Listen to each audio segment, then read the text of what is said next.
Well, you want it, you got it. Let's see if this Ultimate Edition makes this movie better in any way. Is it shorter?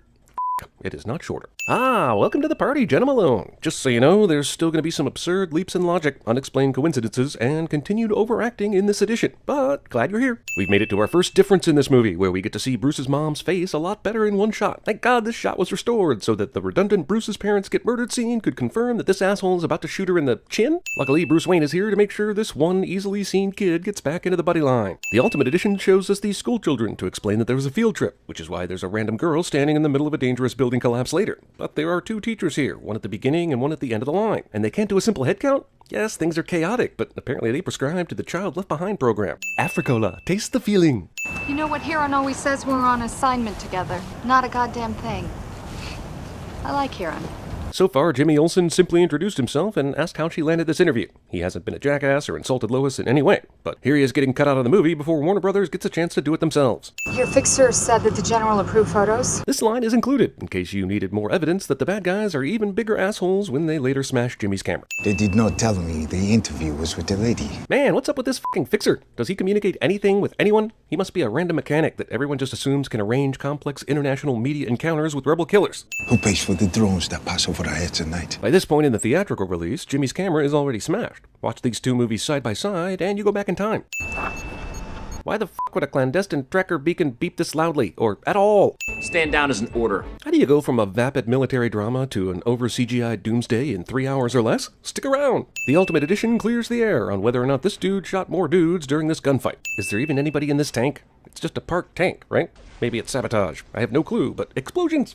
You are clear to engage. You know, if Superman had arrived a bit earlier and just saved Lois, and the CIA went ahead and blew the hell out of the village, there wouldn't be any reason for the Senate panel to investigate Superman. So Lex is extremely lucky here with the sequence of events, which is really this whole fucking movie. Also, let's talk about Lex's plan. He somehow knows Lois is going to interview an African warlord, knows the CIA is involved, somehow inserts his own men into the situation, knows that Superman will show up, knows that he can implicate Superman when things go wrong. If he was this smart, he should have won already. Drone v Superman. Yeah, the CIA was about to bomb this entire village. I assume at least one person saw the missile headed there, and heard the gunshots beforehand, but everybody fucking blames Soups for whatever reason.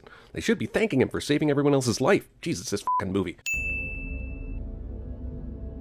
Ultimate Edition of movie contains Ultimate Edition of Amy Adams acting solely through her face. He came down. Then came fire. Now it makes a lot more sense. Superman is being accused of burning all those bodies, which we didn't see in the theatrical release. We're still not removing a sin because they still somehow find a way to blame Superman based on one person's testimony, a person they never vet once. Metropolis State. Also, more exciting football action, as can only be brought to you by the Ultimate Edition. Gotham City, you know how they are about their football team. Yep, it's all I ever hear about Gotham City. Their football fandom erupts in violence worse than Vancouver after a hockey loss. Zack Snyder drops a reference to another comic book movie that he epically f***ed. Honest to God, this cop climbs more stairs in this version. Can't make this shit up. So this guy is still running an underground sex trade organization, right? Do we give a shit what happens to him? More blood!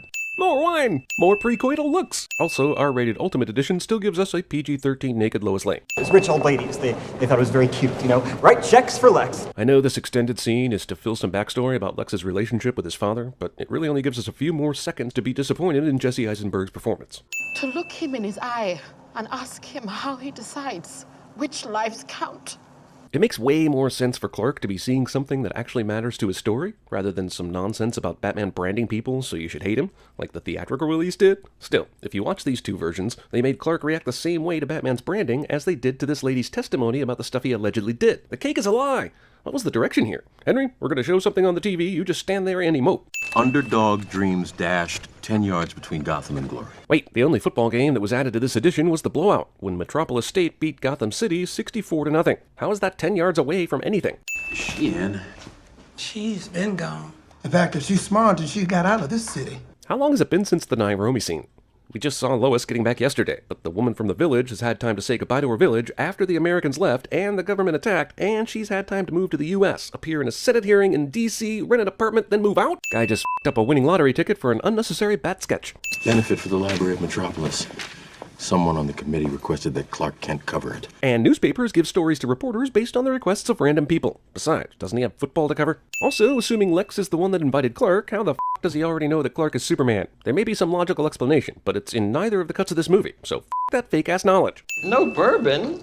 Kentucky girl like yourself? Even though we got plenty of evidence the senator is from Kentucky, this edition, which is ultimate by the way, requires this clumsy exchange to drive it home. Maybe one day Dad'll come back if I just keep everything the same. That is silly. Movie makes a ham-fisted attempt to explain that Lex has daddy issues. Farbatsy. Batastrophe. Who's that? Clark asks this question even though we now know he's spent extra time investigating in Gotham, where Bruce Wayne is ridiculously super famous. We said it before we even knew that, so now let's double it. Good people living in fear. In the bullshit theatrical release, you didn't get this Ben Affleck smirk. Fucking bullshit theatrical release. Never seen a medal like this. Jenna Malone is here to deliver a line that Lois repeats later in the theatrical cut. Experts at the Pentagon can't ID it. And is thus adorably unnecessary. Gotta ask, why even bother casting her in this for 2 scenes? Sure, you don't know that it's gonna get cut out, but it's 2 scenes, and it's not like everybody's looking out for a Jenna Malone cameo. This makes way more sense in the Ultimate Edition. Batman's been branding lots of criminals, whereas in the theatrical release he branded one guy, and everybody decided to jump to conclusions that the Bat brand was a death sentence in prison, so we'll take a sin off because of this version, but the theatrical version still is clearly bullshit when it comes to this. Movie tries to sneak in another Watchmen reference by speeding past it, but I drink your Easter egg, movie, or something like that. What the f*** do you want? Seriously? One F-bomb? You could have totally given a f***ing a PG-13 cut. I can't even piss standing up. Well, at least the screenwriters got to throw in some more piss dialogue. You'll take care of it. Good. So wait, is this version of the movie saying that this guy is ordering people with the Bat brands to be killed in prison? For what f***ing reason? When Batman began branding people, did he coordinate his efforts with this dude who works for Lex? I just don't know why a Bat brand puts you at the top of the list for a shivving, that's all. Oh no, some dickhead died. I mean, aside from the red and blue costume and the, I don't know, fact that he has 1/3 of the USA's initials on his chest. I like Jon Stewart, but what the f*** does that mean? 1/3 of the USA's initials? Who gives a It's the sword of Alexander. Ultimate Cut gives us more footage of a description of a fake artifact. I applaud the theatrical edition for cutting this scene down by adding 3 more to this bloated piece of Okay, some people say this isn't a dream sequence because it doesn't show Bruce falling asleep, but there is no indication whatsoever that these are potentially real events. And he's shown waking up after that scene and the Flash scene. Any reasoning like that after the fact is just excusing this silly attempt of putting out-of-place fanboy wish fulfillment into a completely different movie. Even if it's not a dream sequence, it's basically that Thor nonsense from Age of Ultron, so it's sinful as You know the mark all over, guards don't care. That's the judge. Yeah, but is he working with the bad guys? Remember, it's the guy who works for Lex who's commissioning these Bat brand shankings in prison. What is the origin story of the Bat brand becoming an instant death sentence? What does it supposedly mean? It's some bullshit to make Batman seem like a morally weaker superhero, but has no foundation for becoming a thing. Hey Batman, you don't want to double-cross your prisoner-killing partner, do you? So far, the only interesting differences between these 2 versions are the expanded CIA attack at the beginning, the different ordering of scenes, and Clark's better understanding of the Bat brands, even though technically they still don't make sense in the story. This right here isn't one of those scenes. Does this woman live in Nairobi or not? How is she a credible witness during that CIA thing at the beginning of this movie? I don't know if they ever explain why she looks like she's lived in the greater Gotham metropolis San Jose area her whole life. Also, we're still on this C story that no one cares about. But how could they know that he'd show up in the... They still don't explain this in this version. Lois again cuts herself off, as if she's just realized Superman is drawn to my blood like Edward DeBella in Twilight, but they never make that plain anywhere. Sir engineered the desert. It was an ambush for Superman. You need proof. No, it needs to run now. Lois Lane, who is supposedly a great reporter, thinks this is a story you can just run without proof. He's been using the committee as his puppet theater. Okay, then why not call the meeting off? You know Lex has been several steps ahead of you, and you know how dangerous he is. You see him right there. I'm sure nobody saw that, and subways have 0 cameras. You can get away with anything down there. Another scene where Soups is moving extremely slowly relative to his abilities. Is this really the right place to take your sweet-ass time? Ultimate Edition, now with 100% more Alfred manual labor. Also, after that Capitol building explosion, I really wondered what Alfred thought about all this. Now, my wish is granted. There was a sin before about not seeing Batman break into LexCorp. Now that we get a brief glimpse of how awesome that break-in was, I'm adding 10 more. More things going into things. More sweaty workouts. Alexander Luthor. Your security override has been accepted. In the theatrical release, I just assumed they cut out the part where the ship decided to accept Luthor's override, but the addition of Ultimateness still doesn't explain it. Why is Clark walking exactly? Can't he just fly to the top of the mountain? Is he trying to prove something? Burning calories?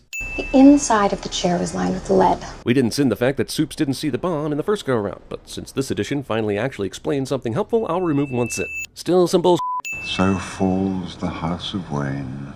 This line was cut for time. One of the advantages the Ultimate Edition has over the theatrical release is more Nancy Grace. And more of the Lois kidnapping. That's the shot in the arm this movie needs. Again, this movie does nothing to explain some of the biggest questions of the movie. How Superman knows when Lois is in danger, no matter where he is in the world. How Lex knows the identities of Superman and Batman. How Lex knows how to operate the Kryptonian ship's computer functions. Stuff I'd think an extra 30 minutes is more than enough to explain, especially since most of the additions in this movie have wasted time on extra lines, more violence, and that cop climbing the stairs. It also doesn't explain the of the rest of the movie either. Guys, not making this up, but this movie adds 12 extra seconds to its runtime so we can see this asshole walk farther. More like Ultimate Edition, am I right? There is more Batman v Superman in this Batman v Superman, but it's stuff like this shit. He didn't get enough suddenly fruitless punching in the other version, now here's even more suddenly fruitless punching. I don't think we've given enough sins for this scene. Like in 2046, when we're all long dead from the Martian volcano sacrifice, the electrons in the air will sense the need to sin this idea that made it past someone's brain and onto a screenplay, and then past multiple other brains where it actually got filmed, edited, and released to the public.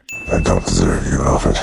No, sir, you don't. This version touches more on the romantic relationship between Bruce and Alfred, an area where no other Batman movie has dared to tread, removing one sin for the obvious homosexual relationship that this movie makes no big deal about, the way it should be. More Batman kicking ass in the best scene is always a good thing, but this MPAA has me befuddled. I haven't seen one thing in this movie that would make it R-rated for violence. There's no way this is worse than your average PG-13 movie. I don't hate the sinner.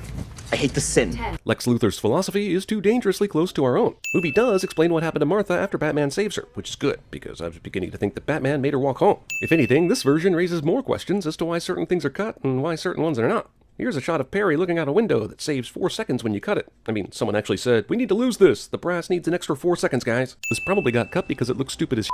While we were dumbfounded that Superman didn't just throw the crypto spear instead of flying directly into Doomsday, I'm even more dumbfounded now that the spear didn't weaken Superman enough to the point where he crash-landed before being able to do that. More Superman fake death mourning. Oh this explains Lex Luthor's "he is hungry" moment. Well, we'll remove a sin, I guess. Why the did they cut this? Still, even after he sets up the Batman fight, then unleashes Doomsday, Lex has time to interact with an even badder baddie. Forget arresting this asshole, just take him out now. Chili's ready. What? Kennedy's dead? Food porn. The Lois staring at the ceiling scene stays in. Seriously, watch the theatrical version against this version side by side, and the bagpipes start playing Row, Row, Row Your Boat.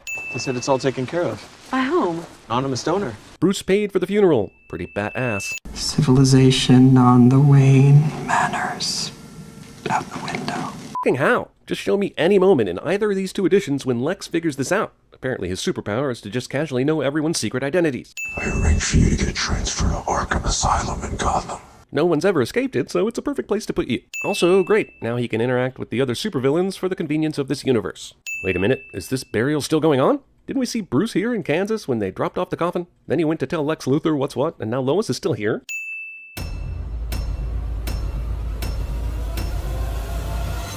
Baby, come back. Any kind of fool could see.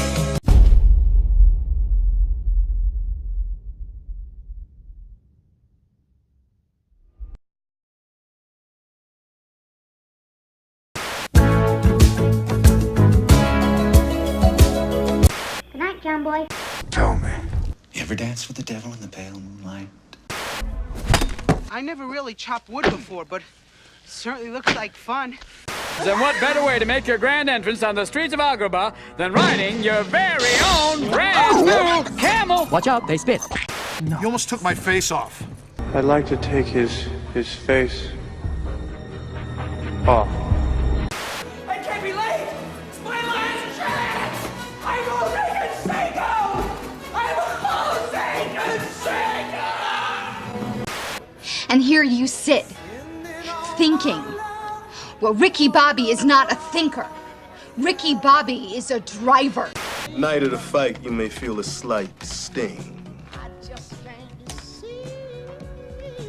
That's pride f***ing with you. F*** pride.